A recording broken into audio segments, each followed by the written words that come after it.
Blink was whiskey and frustration, mostly frustration, almost tears, giving up on this idea that we could actually make WebKit do what we wanted. The same thing happened with the web. Flutter started not to do Flutter. We were not trying to build a multi-platform toolkit. What we were trying to do is build a fast mode for the web.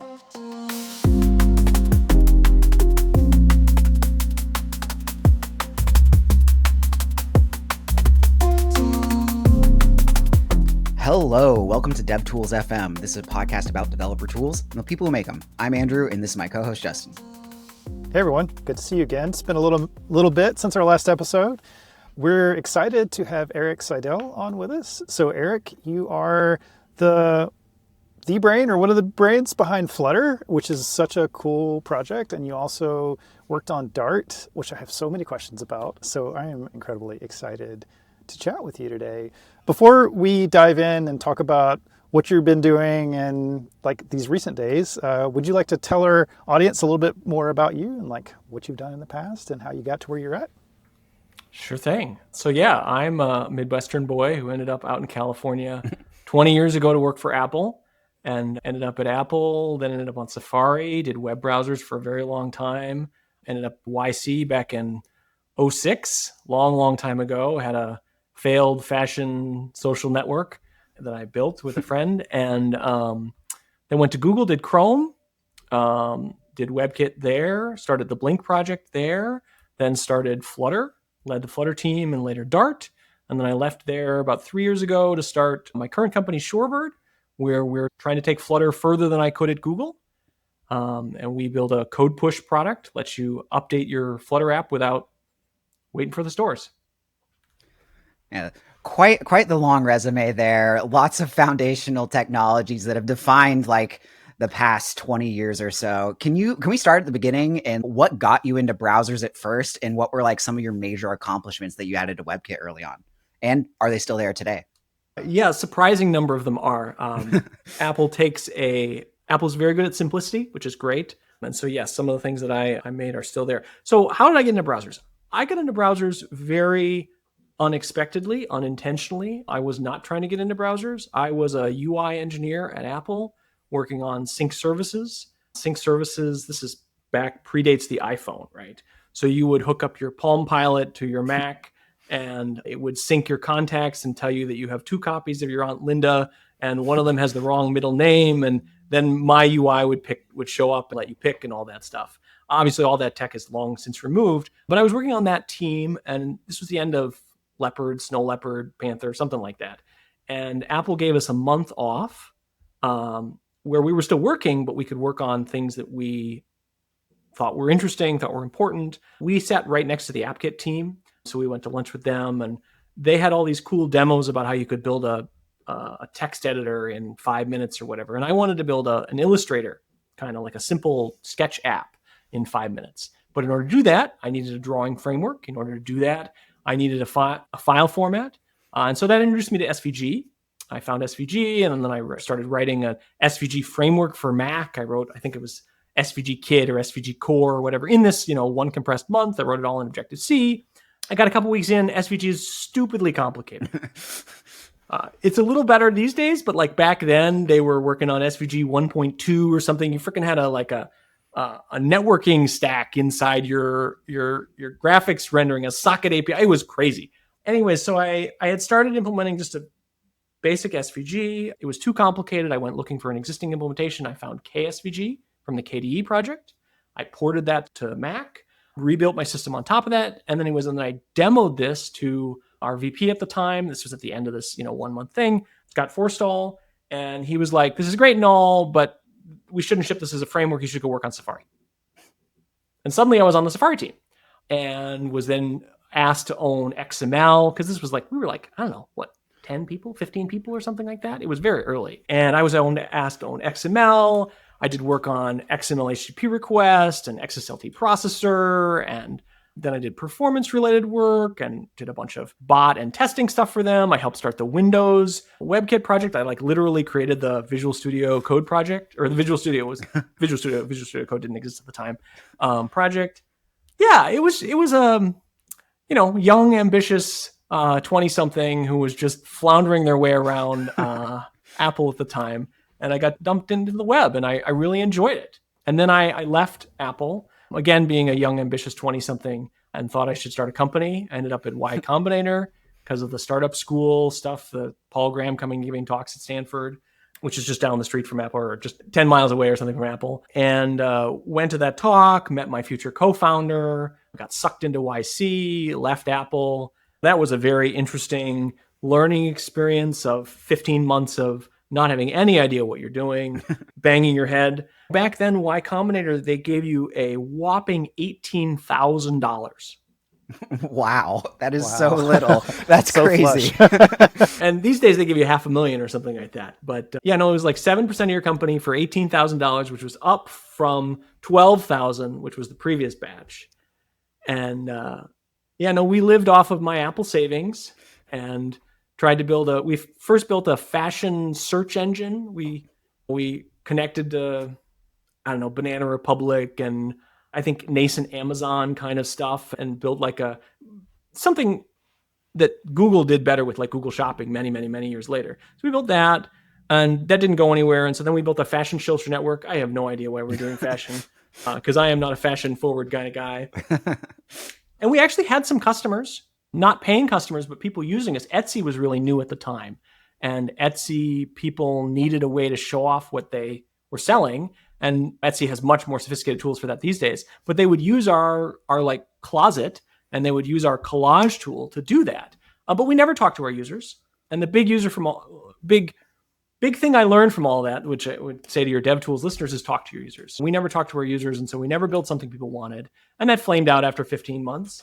And then I got recruited into Google. I thought I was going to go back to Apple. I was not probably literally living in my parents' basement, but pretty close at the time. After my YC, I went and hiked the Appalachian Trail on a whim. Was out there for 3.5 months recentering in the wilderness. But then I came back to my parents' house and thought I was going to go back to Apple, and ended up getting recruited into Google instead, kind of on a last minute. The VP in charge at the time, Linus Upson, took me and sat me down and said, I can't tell you what you're going to work on, but if you don't like it, I will help you find a job that you do like inside Google. And I was willing to take that bet. Then it turns out he was building Chrome. He and Sundar were building Chrome. It was awesome. I came with all this WebKit experience. I was a senior reviewer in WebKit. You know your startup's going wrong when you start doing your old job. And when the startup was going wrong, I started working on WebKit, for fun. And so, then I got to do it for full time at Google in the early days of Chrome. And that was just a blast. We, it was another learning experience as a developer. I came in, I was pretty senior in my mind, I guess. I was asked to update their WebKit fork, which was like 2 years old at that point, to being closer to tip of tree. And I did, but I took the long way, the correct way, and I took their patches and I upstreamed them because I could do that as a reviewer. But I got in over my head.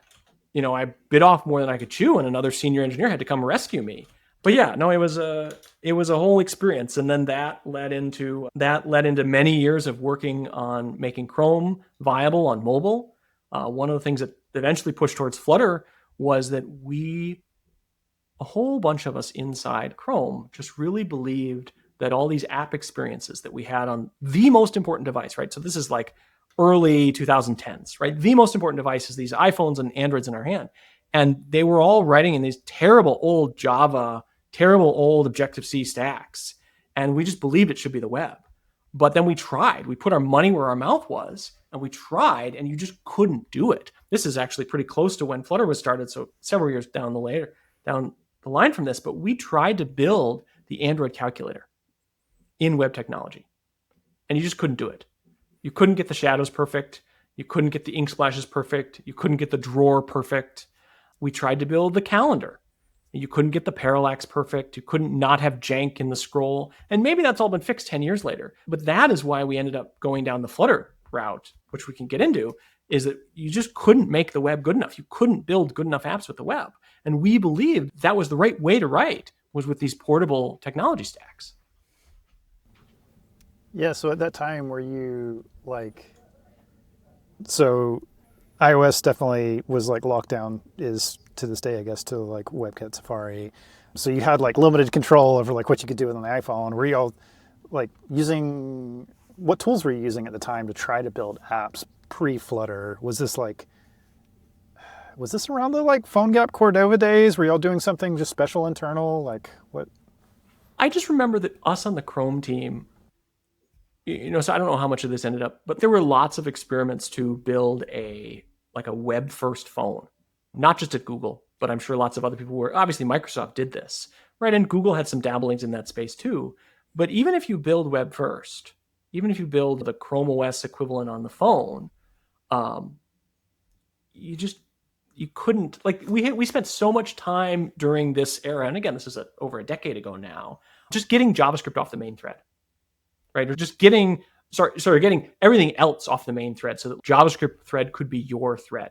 Because it used to be back in the time that like the Chrome networking stack or the Chrome font parsing stack or whatever would just wake up in the middle of your animation and you would just drop frames. And your only other option was to use CSS animations.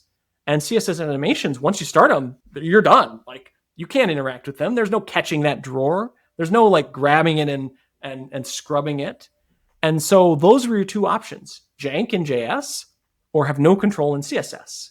And we just believed there was a better way. And so we tried lots of things. Like, before we got to the Flutter stuff, which we took a more radical departure, but we tried, what if you just took JS and you gave it some GL bindings and drove everything that way?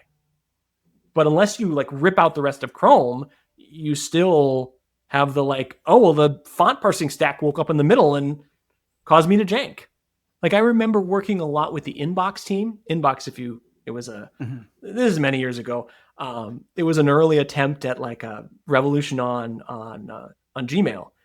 I remember working with the Inbox team, and they just had the most basic problems. They were not their fault. They were just like, my thing janks in the middle of this animation. Why? And it's like, well, you're using an inline script tag. And so we're parsing the script as you go, as opposed to like deferring that part. Like, this is why we rewrote the HTML5 parser. Well, I mean, we rewrote the HTML5 parser, which is one of the things that I did while I was working on Chrome, because you couldn't understand the existing parser. So you couldn't know if it was correct or what it was doing. And so thankfully, Ian Hickson and HTML5 and the WhatWG tried to write a spec. This is how the HTML should parse. And then when we implement that, once we did it, then we could change the parser. We could fix those bugs. And so that was a lot of the journey. I think we skipped some steps here, but this was a lot of the journey after Blink. So when I was at Chrome, one of the things that we started in part so that we could fix these mobile bugs, but a lot of it was just actually process. What had happened is that when we had worked with Apple, when we had collaborated with Apple over WebKit, Chrome got so large. Chrome got, I think at its peak, the whole Chrome organization was close to 1,000 people. And not all of those were working on the core web browser, but still there were probably 30, 40, 50 people who wanted to send patches up to WebKit.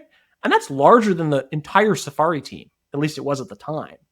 And so we just had this funny setup where Apple was in charge. They ran WebKit, understandably, by fiat or whatever. Like, they were in charge. It had to go through their approval. There was a reviewer system and all, but like certainly for big controversial things, it needed the Apple stamp of approval. And again, makes total sense. I would probably run the project the same way.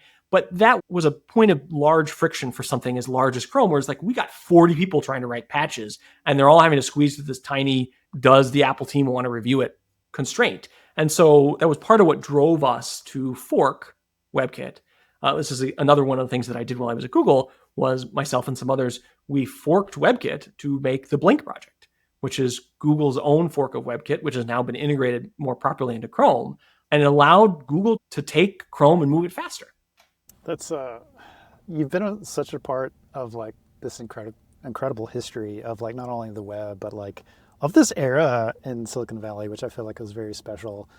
So what was your sort of transition from like, I'm sure this whole time you were stewing on like, man, I really wish we could have made the web work on a phone, or like, it's like when you're in that world, you just like are sort of like web maxing. You just like really want it to apply it everywhere. So what sort of process led you from like really thinking about that? It's like, all right, we need to do something radically different. Like, we need something like what becomes Flutter. Yeah. I tell you, man, it's a process. Like when we did Blink, Blink was whiskey and frustration, mostly frustration, almost tears, right? In that, like, giving up on this idea that we could actually make WebKit do what we wanted. And the same thing happened with the web. So the web was maybe a little more gradual. Flutter started not to do Flutter. We were not trying to build a multi-platform toolkit. What we were trying to do is build a fast mode for the web. So Flutter started, the project, the code name at the time was called Razor. And we were literally taking a razor to Chrome.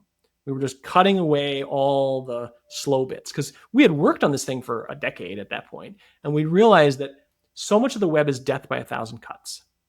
When I left the web, and this is probably still true today, there is like a single if statement in the deepest, hottest part of text rendering that all exists because there's 5 websites on the internet that at least used to, maybe still do, lie about their RTL-ness, right? So they actually give you LTR, left to right text, but in a right to left context. And like, there has to be a way to like override that. And like, it got hacked in at some point, who knows, whatever. But it like slows down every page's text rendering by 1%. Last time I measured. Again, that's a long time ago that I last measured. That's not the only one. There's 1,000 of these things. And so Razor was what if we just cut out all the stuff? Is there like a golden nugget in the center of this thing? And so we did that, and we just started cutting away and cutting away. And after 2 weeks of cutting away, we had made some of the benchmarks for Chrome 20 times faster. Not 20%, but 20 times. And so that was enough to get the attention of the then CEO and the next gen slush fund sort of stuff. And we got some funding through that. And 6 of us left the Chrome team to continue to explore, could we just have a duck type fast, or some way to just like cut out all the junk and use a rendering engine that's much simpler. And so we cut and we cut. And this is where the break happened, was that eventually we realized we'd cut so much that we had to add something back. I think the thing that might have triggered it was that we'd cut away all of the exec command stuff. If any of you ever worked on the deep bowels of text editing on the web, it's all this like weird API that Microsoft came up with in the 90s called exec command. And we cut away all of that. But then we still needed to be like type characters into a text field. And so you have to add something back.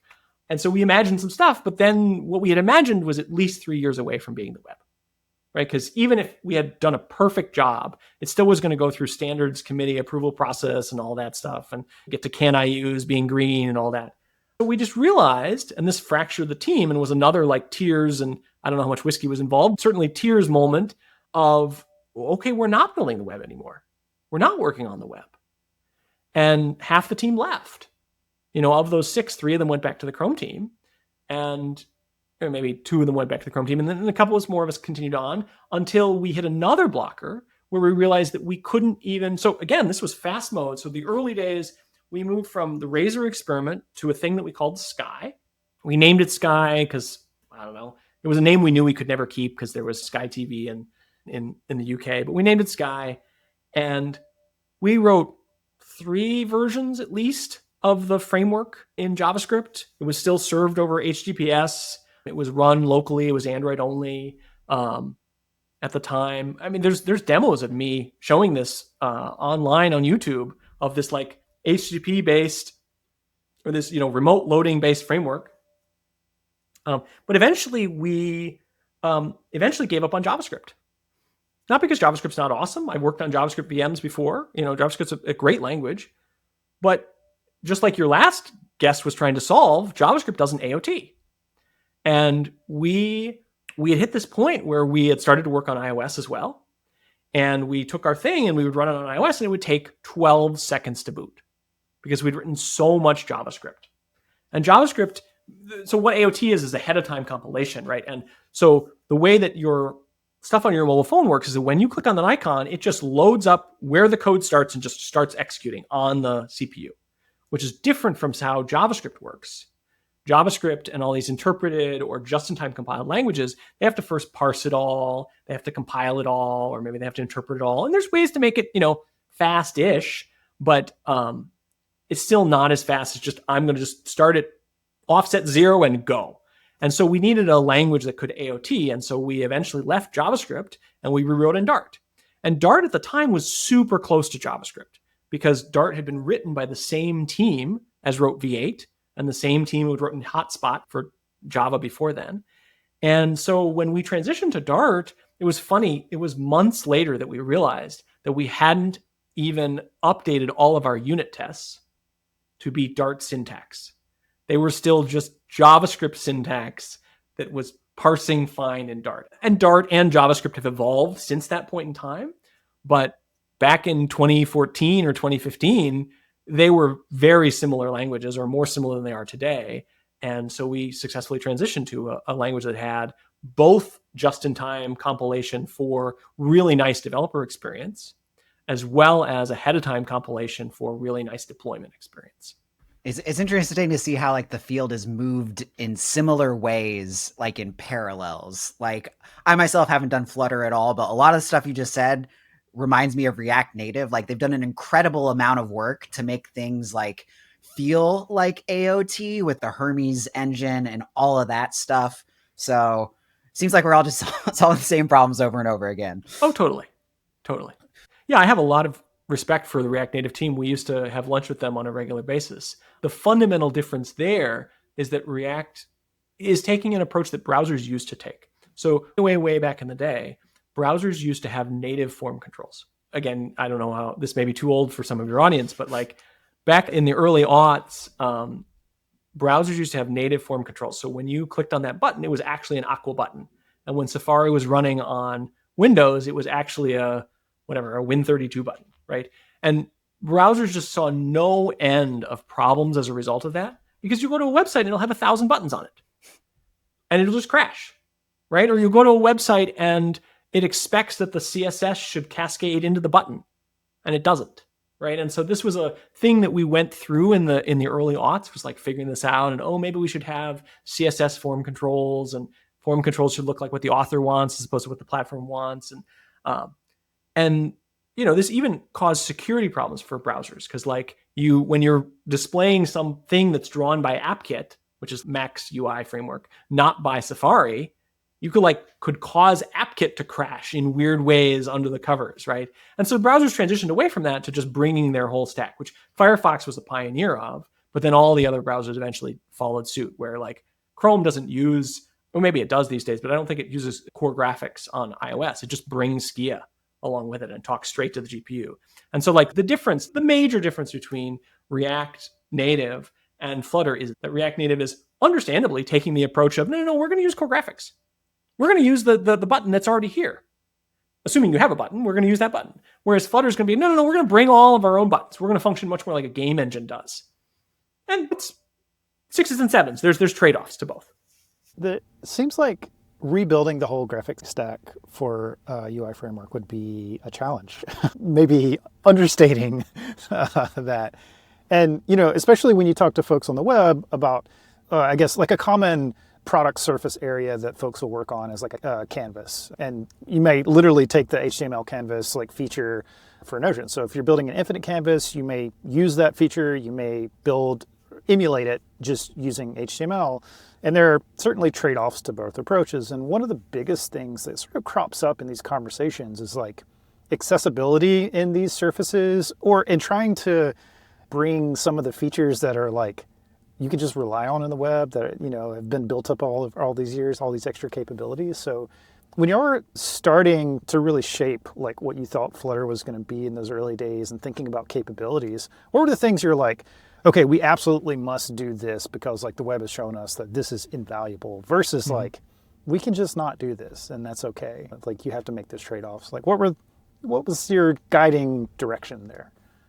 So Flutter was all about the ceiling.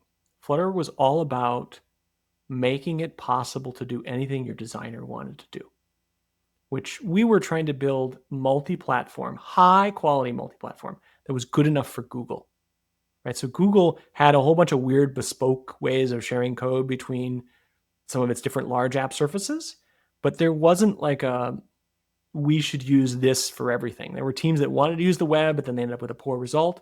We wanted a thing that could produce amazing results, that had perfect accessibility, perfect graphics, perfect animations, the Google quality apps, and also be portable. And so that's what Flutter was designed around. So the answer, would we do accessibility and all that? We did all. And what gave us confidence that that was possible was browsers, right? So we'd worked on browsers forever. We'd done the nuts and bolts of browsers. And like browsers have to do perfect accessibility. We can argue about whether they do, but they have to do perfect graphics. They have to do perfect performance, right? And again, our experience had been that the browser itself and all the ancient compatibility and the 30 years of cruft, that was what got in the way. But so we knew that it was possible. I will say with one caveat, which is iOS, right? So iOS, because they do not have a second browser, they have never exposed these APIs. So if you go to GitHub, if you go to WebKit, there is a whole folder of things they call SPIs, System Private Interfaces. It used to be one file when I worked on it. And we at the time had the value of trying to like make that file as small as possible because these were clearly holes in macOS that we should expose for all other apps to be able to use. If Safari needed them, shouldn't these other apps? No. These days it's just folders and folders and pages of just, these are all the private APIs that it takes to make Safari possible that you as a common developer cannot access. And so Flutter does have that challenge on iOS of that until the US government or somebody else, steps in, you can't access these things that like Apple can. And so we have to fake it. Whereas on Android, because there are third-party browsers, they generally expose all the things you would need to do to have perfect accessibility. So building cross-platform, like we left the web behind and left its challenges behind for, I'd say, probably a host of new challenges. While we can build for all platforms at once, they offer different experiences. An iOS app feels a lot different than an Android app, and they feel a hell of a lot different than using a website. So how did Flutter deal with that? Like, I have a drawer or a sheet on a mobile app. How does that translate into the full-fledged desktop or web app? Yeah.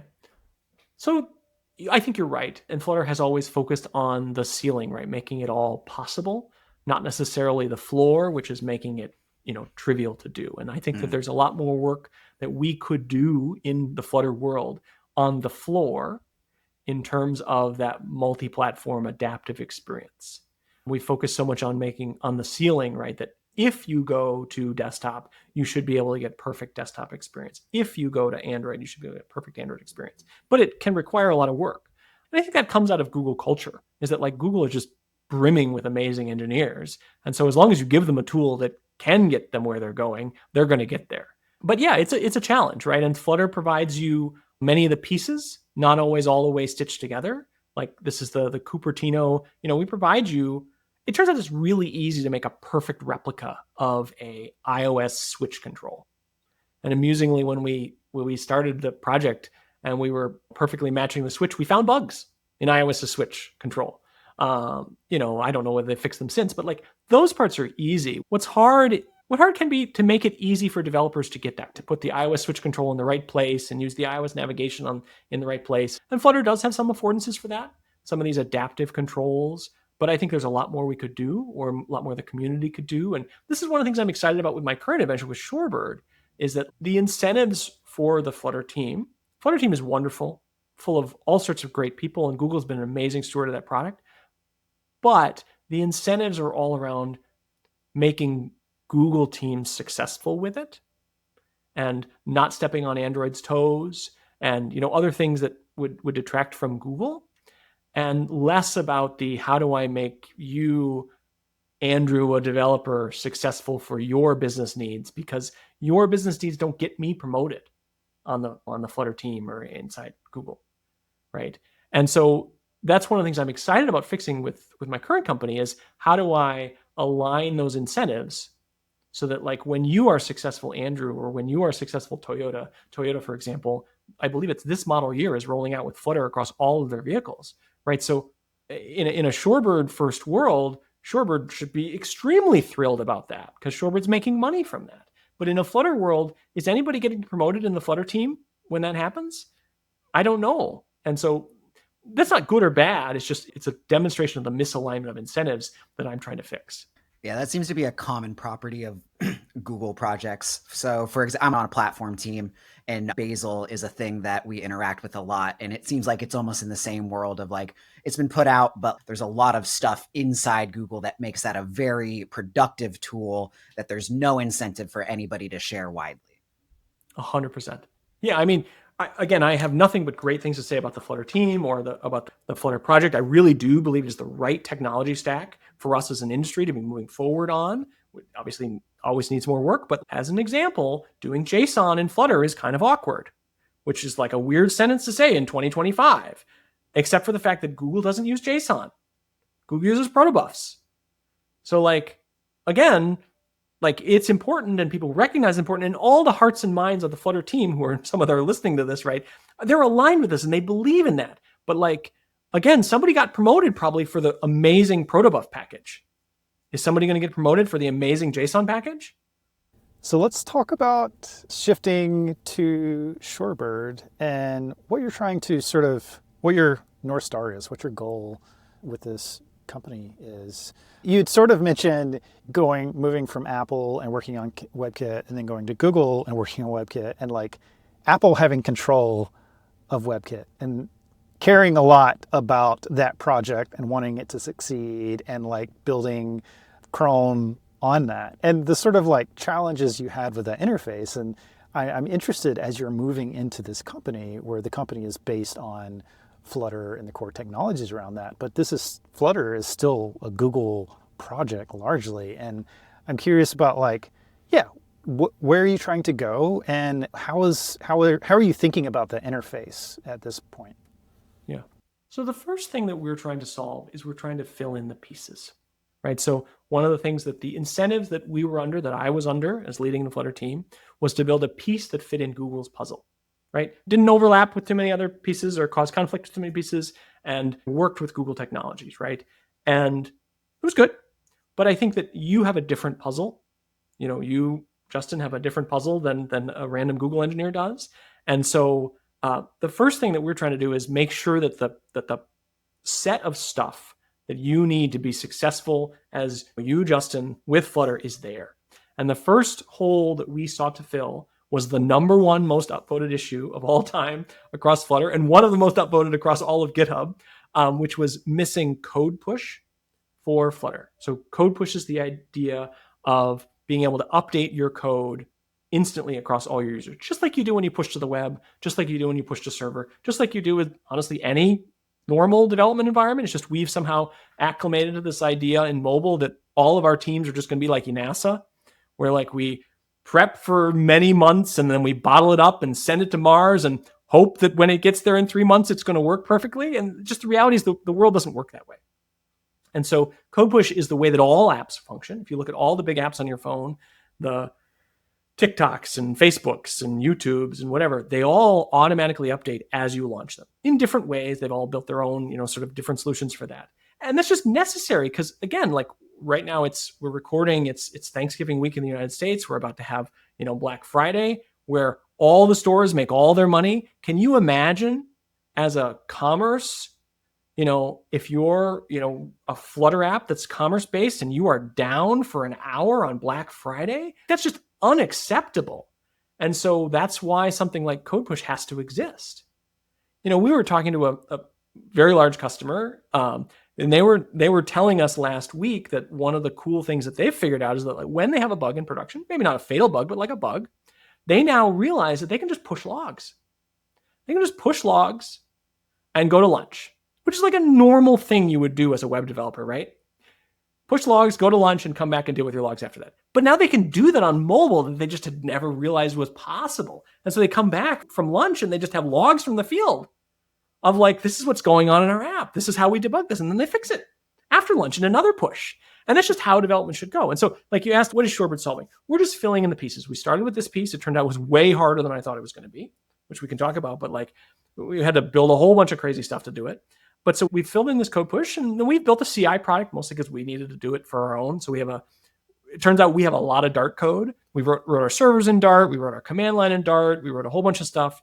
And so we needed a really good CI system for that. So we built one for ourselves, and we made it available to others. And we've seen some large Flutter projects move to it. We're just filling in the pieces. And then the long term is that coming to Shorebird should be like downloading Unity or, as a business going to Red Hat or whatever. And like, you just feel like, oh, they have all the things that I want. They get me. I think React Native has some of this in from Expo, right? It's just like, oh, they get me. That they understand me. They have all the things I want. And oh yeah, they take a credit card and I can pay for the things that I want and not pay for the things I don't want. And that's how it should be, right? Because there are millions of Flutter developers. There was a stat that Google published last year that a third of all free apps submitted in the previous year had been Flutter apps, right? The Stack Overflow survey showed that Dart is slightly larger, I think, than Swift, right? This is a very large community. And where's the Flutter company? Where's the company I can come to and they just give me this big warm hug of course you're going to be successful with Flutter. We're going to make sure that you're successful with Flutter. And that's what we're building. Yeah, the code push stuff probably unlocked a lot for Flutter developers. Like you just mentioned the Toyota project. Like I'm sure they couldn't confidently ship that if they didn't have over-the-air updates to fix their cars. Because how else do you update a car? Yeah. So let's dig into that code push stuff. You said it was a lot harder than you thought it was going to be. How much work did you think it was up front? And then how much did it end up being? And like, what were the steps that it took to get there? So that was another lesson in business to me. I think that it took us about a month to get the Android version going and then maybe 2 or 3 to get the iOS version. And I think that we could have more aggressively sort of stopped there and tried to sell. But the engineer in me wanted to make it amazing. And so we spent then another 2 years almost, year and a half, making the iOS part in particular. iOS has more restrictions than Android does, making it amazing. And the part that makes it really hard is that we have had to teach the Dart system. So Dart already had an interpreter, and you need an interpreter in order to comply with App Store guidelines. So the App Store says you can update your app as much as you want. Just you have 2 things. One of which is that you have to use an interpreter if you want to update it, and you can't change the purpose of your app, right? They don't want you like selling a game and turning it into a gambling app for some regions, or I think that's like a real historical example. They don't want you doing that, and that's fine because again, all of the largest apps work this way. All of them do. But it was really hard to take Dart's interpreter, which was very slow because interpreters are very slow, and make it work really well in production. Because our initial iOS demo, just whenever you would patch the app, whenever you would like turn on Shorebird, it just suddenly your app would get super slow because it was interpreting everything. And so the real hard thing that we did was we taught it how to, without you pre-committing within your Dart code, which parts were going to be interpreted versus not, for us to dynamically, without you having to do anything, magically figure out, okay, we're going to run this part of your app in the interpreter and this part not.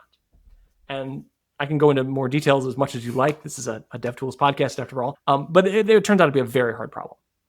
Yeah. Does iOS like limit some optimizations? Like, do they disallow JIT? I don't really. They do not allow JIT. Yeah. So the technical restriction on iOS is that you cannot get a page of memory. A page is just like a unit of memory. But you can't get a page of memory that has ever been writable to be then executable or other way around. Or I think maybe you can get one that was executable, but it loses its executable bit if you want to make it writable. And there are some, like you can get the JIT permission during development time. You can get the JIT permission when Xcode is connected. But in general, you cannot get writable memory to be executable, which is what you need for JIT. And so you are stuck then using interpreting, which is fine. Again, that's what their guidelines say, and we're happy to follow them, and we do. But you have to use an interpreter, and interpreters are just very slow. Hermes, which you mentioned before, does have some interpreting capability. And one of the things that they do is they have a very high level interpreter. We haven't gone down that route so high level in this sense is good, right? Because instead of breaking a for loop into, 100 different little pieces like that you would do if you would compiled it, not 100, but 3 or whatever. The for loop is just one command. I don't know that. I haven't gone and looked at their IL, but I would expect that's how they work, that they have a high level interpreter. So we've gone on a long journey here, and it's cool to see where you've ended up from your early days. And I kind of want to connect your 2 startups. So the first one, you're young, you are still learning, you get into it and you're not talking to customers and you're working on a domain that's maybe not your actual passion, but you think there's something there until you are starting to work on your old employer's open source project. But you had that experience, which I'm sure was still very formative. And then here you are, now at this point in your career where you've been foundational on so many layers of technology, of the web, of both inside of Apple and inside of Google, and I'm sure have learned all these incredible lessons. You've been working on Flutter as a UI framework in this problem space for a really, really long time.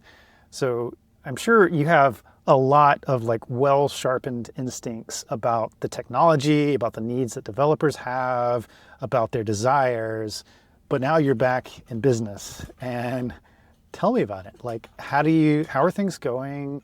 We always love to ask developer tools companies, especially when they're dealing with open source, it's how are you thinking about monetization around these things? How did you come to those ideas? I just want you to distill some of your learnings and what it's like to be back as a startup founder. Yeah, so little things I could say, talk to your customers, right? Y Combinator, I would say 90% of their advice is good advice, maybe 99% of their advice is good advice. Make something people want, make something you want. Those are all good things. I do think that one of the things that's very similar to the first time is that it's a schlep. There's just so much. I run a fully remote company, which shocked me at how complicated that is from a government filing sort of point of perspective. But I think it mostly comes down to talk to your customers, build something people want, charge from day one. If you're in the B2B space, we did, and I'm really glad that we did. It's not even about the money. It is about the money in the sense of when people pull out their credit card, it's a different thing than if they just download there's a different level of intent. But more importantly, as a developer listening to this, it's about completing the loop, right? The last 5% is, 90% of the work or whatever, right? And when you actually force yourself to all the way complete the loop and do the Stripe integration and take payment and it makes it more real. And so I'm glad that we did. I would have gone to market sooner.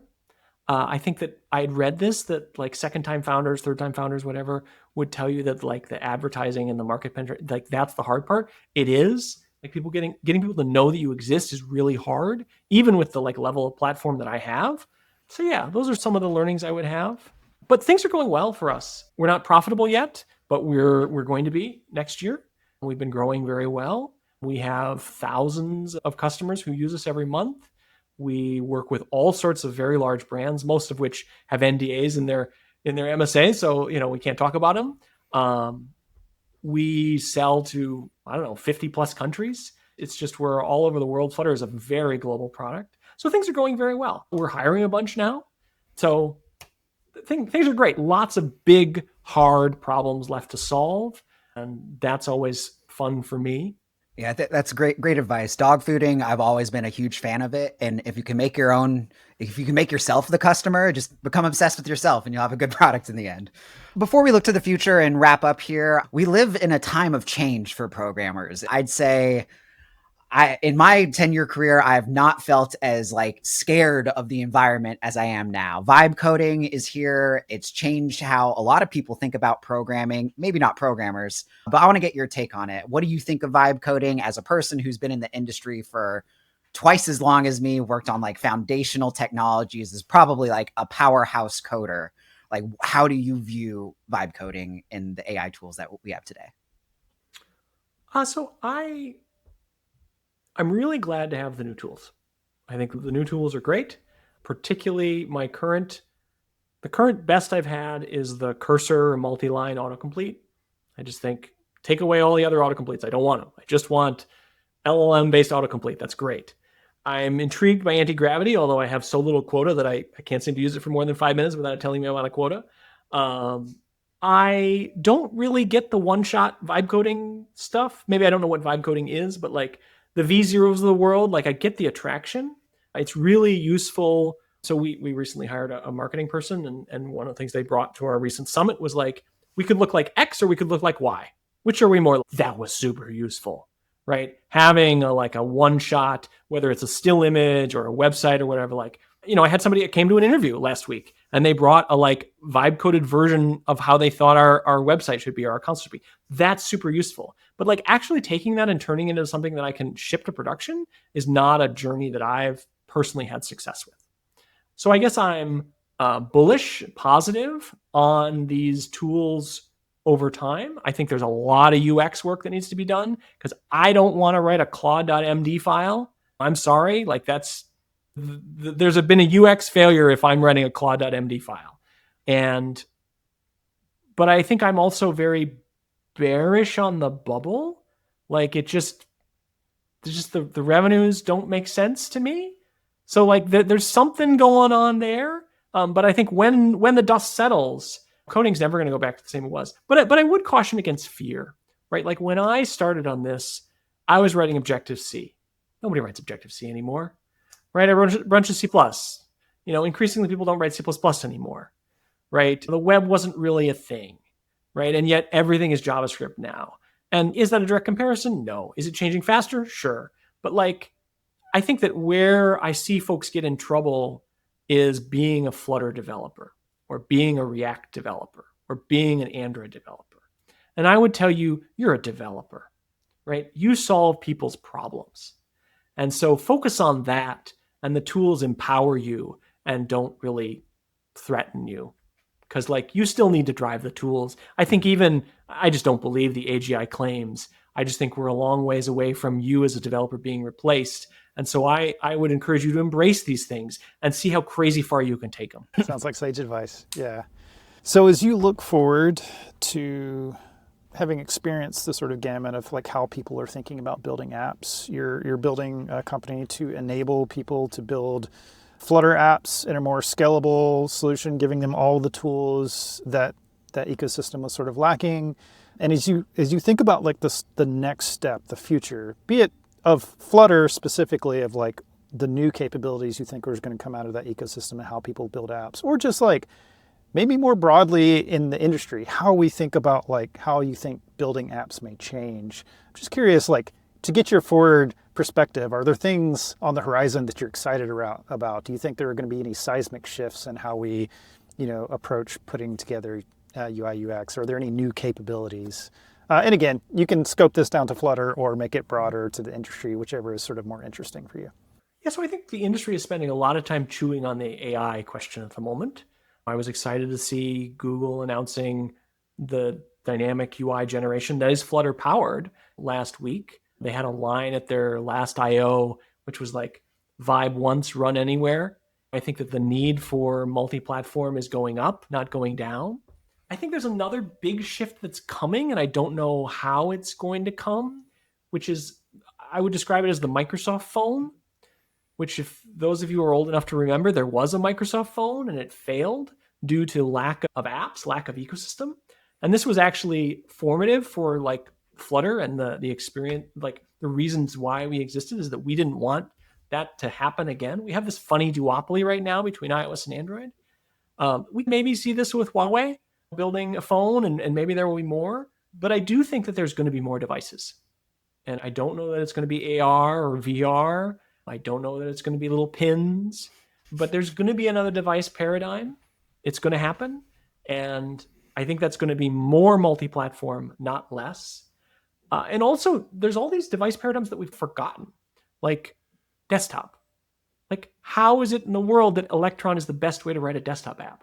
Like, I agree, it's a revolution over having to write AppKit and then separately, whatever the 11th Windows framework that came out this last year is, I don't know.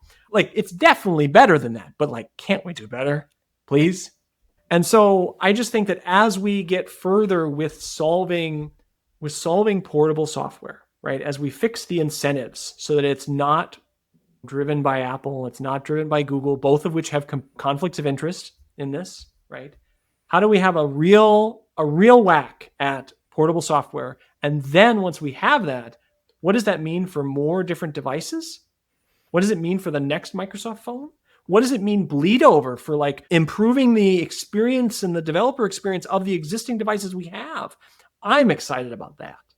So I guess that's a very focused on me, on Flutter, on Shorebird, but I'm very focused on solving the incentives problem, to unlock all those amazing developers who want to push this forward. Well, that's an exciting vision of the future that I can get on board with. I'm not the biggest Electron fan either. Thanks for coming on, Eric. This was a blast. We've had like a 2-month break now, and I think this was the perfect conversation to come back to. So many cool tidbits, so much history. Thank you for coming on. Thanks for having me. Yeah, thanks, Eric. And just thanks for all your work in the industry. Both Andrew and I have built our careers on the web, and it's like people like you that enable that, and we're just like grateful for all that work and really excited to see where you take Shorebird.